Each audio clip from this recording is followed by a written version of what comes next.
Greeting to our YouTube and Facebook viewers. I am Vansworth McKenzie. This video is called How the Scripture that became known as the Bible became known as the King James Version of the Bible. The word Messiah was taken from the Hebrew word Messias that meant the anointed one of Yahweh, according to the King James Version of the Bible, in section that is called Dictionary of the Bible, page 5, that was copyrighted in 1964 by Nelson National Printing Company of the United States. Also, according to volume 8 of the encyclopedia, page 53, there it mentioned that the word Messiah was taken from the Hebrew word Messias that meant the anointed one of Yahweh, or the one that was sent by Yahweh to the Judahites and the Benjaminites that were left there in the land of Israel during the time of the Romans. The word Messias gave birth to what became known as the Messiah, that came from the British Protestant believers of Europe, who had to flee from the persecution of Queen Mary, who was a strong Roman Catholic believer, according to volume 5 of the encyclopedia, page 179. Many of these Protestant reformers had to flee to Geneva, Switzerland, to work on their translation of what was known as the Geneva Bible, that was also called as the Breeches Bible. These men were working under the direction of Miles Coverdale, John Knox, and John Calvin, according to volume 5 of the Encyclopedia Britannica, in the same page that was mentioned. The name breeches, according to these translators' belief, was adopted by the way it was described in Genesis chapter 3 and verse 7 about Adam and Eve, who made themselves breeches to cover their nakedness, instead of apron when they realized that they were naked. I must point out that according to my copy of the Authorized King James Version that I have in my possession, there in Genesis chapter 3 and verse 7, it did not use the word breeches, but used the word they sewed fig leaf together and made themselves apron to cover their nakedness. The encyclopedia also explained that in 1576, the Geneva Bible was imported into Britain, and it also had its influence on the translation of what became known as the King James Version of the Bible. According to a King James Version that was copyrighted by Thomas Nelson in 1970 AD, there it mentioned that if it were not for the courage of many believing Jews and many Christians, speaking of the Gentile believers of what became known as European people of Europe, one would not have the Bible in today's language, for what became known as the Bible were often under attack to be destroyed. I would like to point out to many people who might watch this video that it was not because of the many Judahites who became known as Jewish people of today,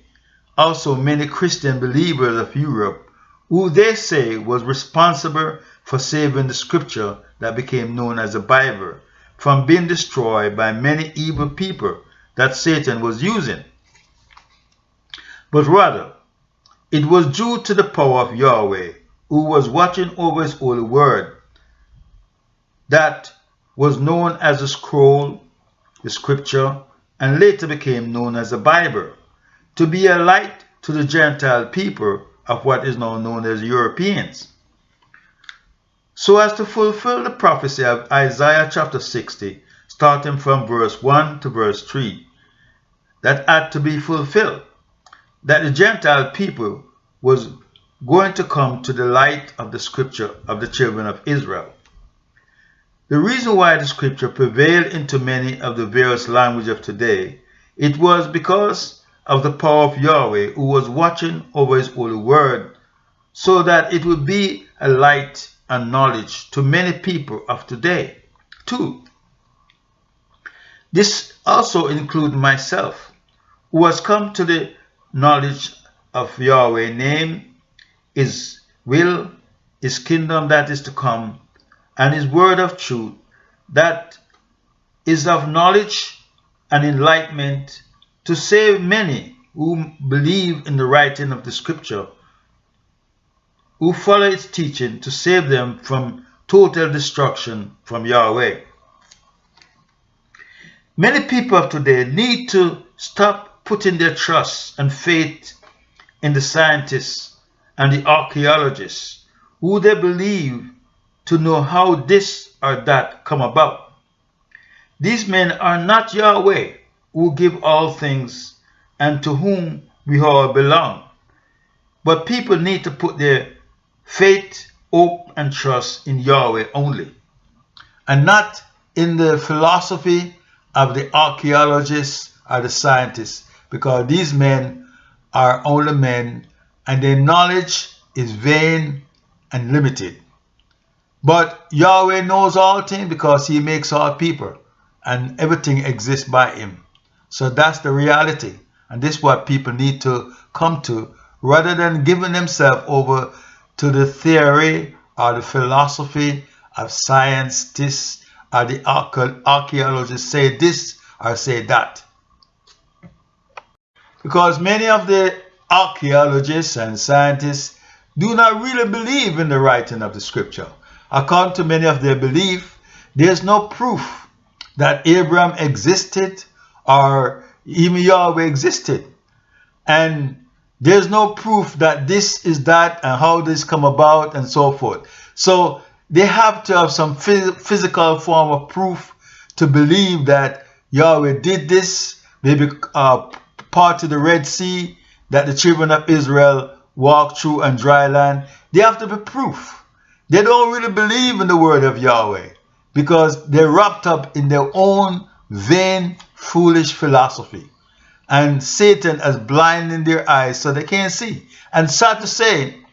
many people believe and give over themselves to these men. But as the saying goes, one fool makes many more fools. And that's the truth. According to this King James Version of the Bible, there it explains of how the Bible was translated into the English language and why it's called the King James Version. The Bible went on to explain that for some 500 years ago, certain powerful churchmen, meaning various Roman Catholic bishops and kings, did not want the people of Britain to come to know anything about the reading of the scripture for themselves, except what was taught by the various bishops or priests of the Roman Catholic churches, who had power over the British kingdom and many people of Europe. They did not want the people of Britain thinking about Yahweh for themselves, and the people were only taught of the religious philosophy and doctrine of the bishops, who were the priests of their churches. At that time, the scripture was in the language of the Roman, who was ruling over the people of Britain, and only a few people of Britain of that time were educated and could read, write, and speak in the Latin language of the Romans. One should realize and understand that many British people of that time were illiterate and could not read and write for themselves until the time of the 12th to the 15th century AD, when many of these people become literate through the teaching of the monks and the nuns of the Roman Catholic Church. The Bible went on to say, in those days it was easy to keep the people of Britain from having a full knowledge of the scripture for themselves, because printing was not invented as yet, and the scripture had to be copied by hands. Putting the scripture into the language of the common people of Britain of that time was often dangerous for the person who would try to do so, in losing their life or to be burned at the stake for going against the Roman Catholic Church way of teaching. It was forbidden under the rulership of Queen Mary of Britain for anyone to translate the scripture into the British people dialect from the Latin Vulgate version of the Romans. According to this King James Version, the first great translation of the Old Scripture into the language of the people of Rome and her subjects and provinces came about some 400 years after the birth of Yeshua by Jerome, who translated the Scripture into the Latin language that was widely spoken in those days. He translated from the language it was found in, which was Hebrew, Aramaic, and Greek. According to Volume 1 of the Encyclopedia, page 516, there it explained that the language of Aramaic was spoken in northern and central part of what became known as the Middle East, from the 6th to the 7th century BC, which was the language of the Canaanite people of Canaan. The Encyclopedia explained that the language of Aramaic eventually took over from the Akkadian language of the Assyrian and the Babylonian language of the people of Nimrod, and it became the official language of the Persian Empire. The Roman Catholic Church continued to use the Jerome Bible that was called the Vulgate Bible, that was translated from the Greek Septuagint version of the Old Covenant part of the Scripture, and from the Jerusalem Bible, long after Latin ceased to be in common use in Britain. According to Volume 10 of the Encyclopedia, page 642, the name Septuagint came from the Latin word that was known as Septuaginta. According to Volume 14 of the Encyclopedia Britannica, page 557, there it explained that the Greek used 72 men from the tribe of Judah to translate the Scripture into what became known as the Greek Septuagint version of the Bible. These Hebrew translators labored over 100 years at Alexandria, Egypt, in the 3rd century BC, before the coming of Yeshua,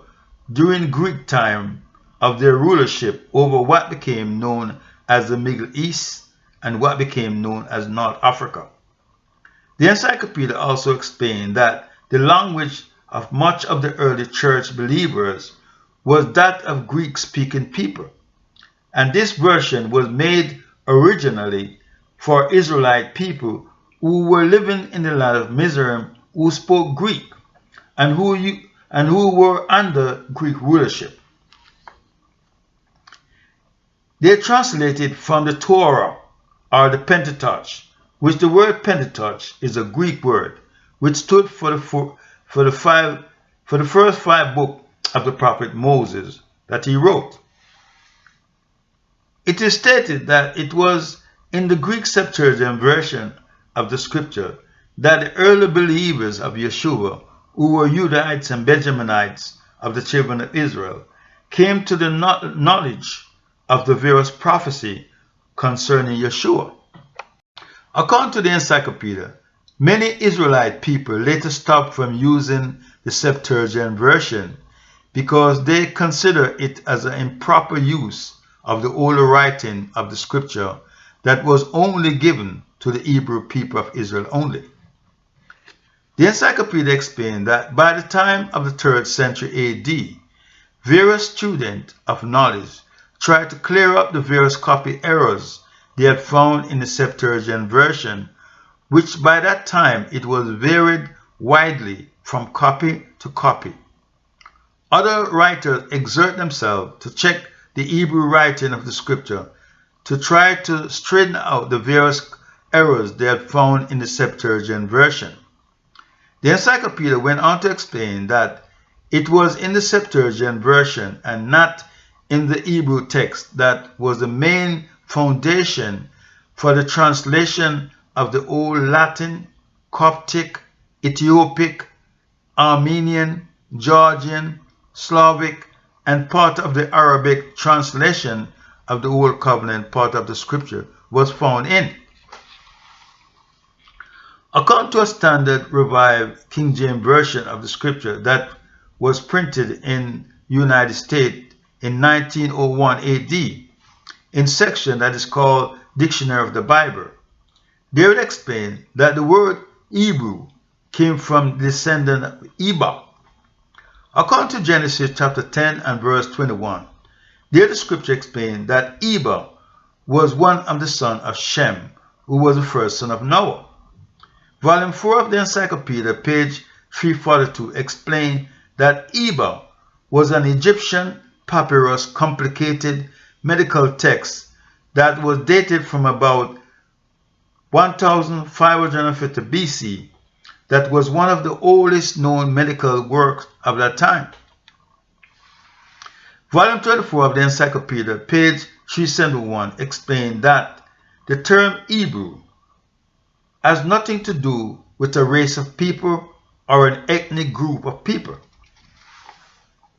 According to the same volume of the Encyclopedia, the name Hebrew came from the name Hebrew, which was spelled in different ways as Hebrew, which was a class of people who made their living by hiring out themselves to others for various services. According to the Dictionary of the Bible, page 346,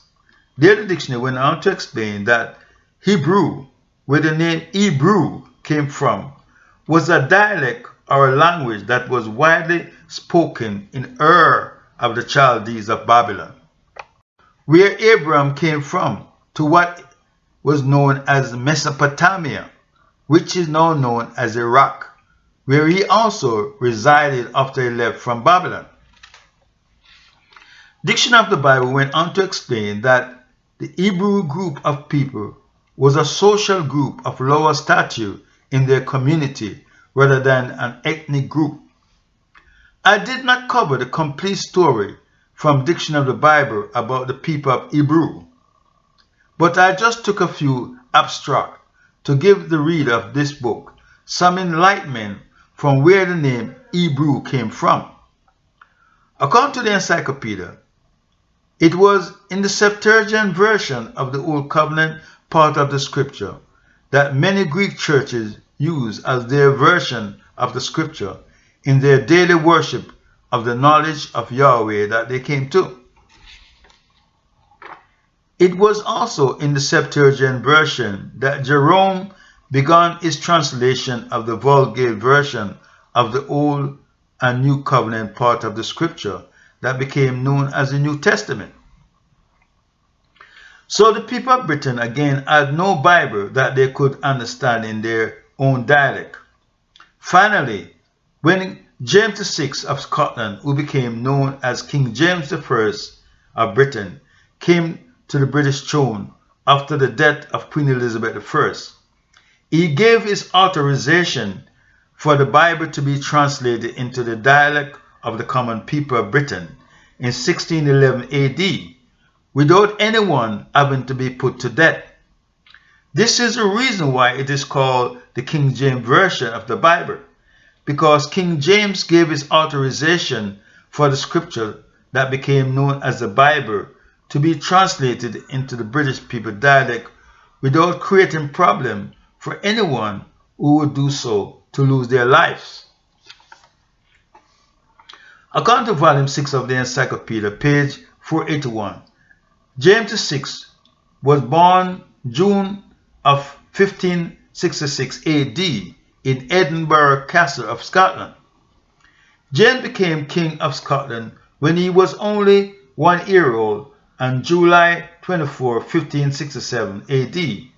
by some rebel lord of Scotland, when his mother, who was known as Queen Mary of Scotland, who was defeated by these rebel lords, she had to flee from her throne on May 16, 1568 AD to Britain and never saw her son again. James was made King of Scotland when these rebel lords defeated his mother in 1567 AD and set him as King of Scotland as the new ruler.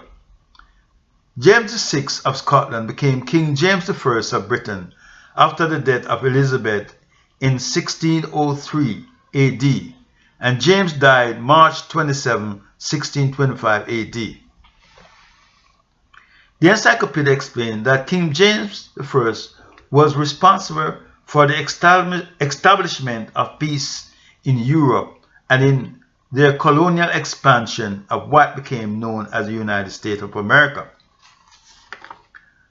According to volume 7 of the encyclopedia, page 900, Mary Stuart, who was known as Queen of Scotland from 1542 to 1567 AD, and she was also Queen Consort of France from 1559 to 1560 AD. Her unwise marital and political action provoked a rebellion among the Scottish nobles of Scotland, in which it forced her to flee to Britain, where she was eventually beheaded by the order of Queen Elizabeth I as a Roman Catholic threat to the British throne. Mary Stuart of Scotland was the only child for King James V of Scotland and his French wife, who was known as Mary Gousey. The death of her father 6 days after she was born left her as Queen of Scotland, and King Henry VIII was her great uncle. The reason why I have written this little story of how the Bible came into the British people dialect, it is because, like many British people of those days, there are still many people that goes to the various churches of today who do not have a clue of what the scripture is all about. They only go by the various belief of what they were taught by their pastors or priests of their various churches and congregation, many of whom do not really have the true knowledge and understanding of the scripture for themselves. These men who gave themselves various titles such as reverend, priests, pastors, and who teach commandments and laws of men as scriptural doctrine to their church members for them to follow. Also, my reason for explaining about why it is called the King James Version of the Bible, it is because various Amite people I have spoken with believe to themselves that it was the King James I who wrote this translation of the Bible, or have it written to suit his own purpose, which is not so and far from the truth. Thank you, YouTube, for allowing me to bring this video out to benefit many people and to gain knowledge, because as I've mentioned in many of my videos, that many people, including many Amite people, are in a sad state of lack of knowledge and ignorance. So again, I hope that this video may bring much enlightenment to many people's mind, to have a better understanding and a more clarity in the scripture, to know that what it's all about, and to know that their life and future depend upon every word that is written there. Because if they don't believe and follow what is written there, they're like walking dead. Thank you. Take care.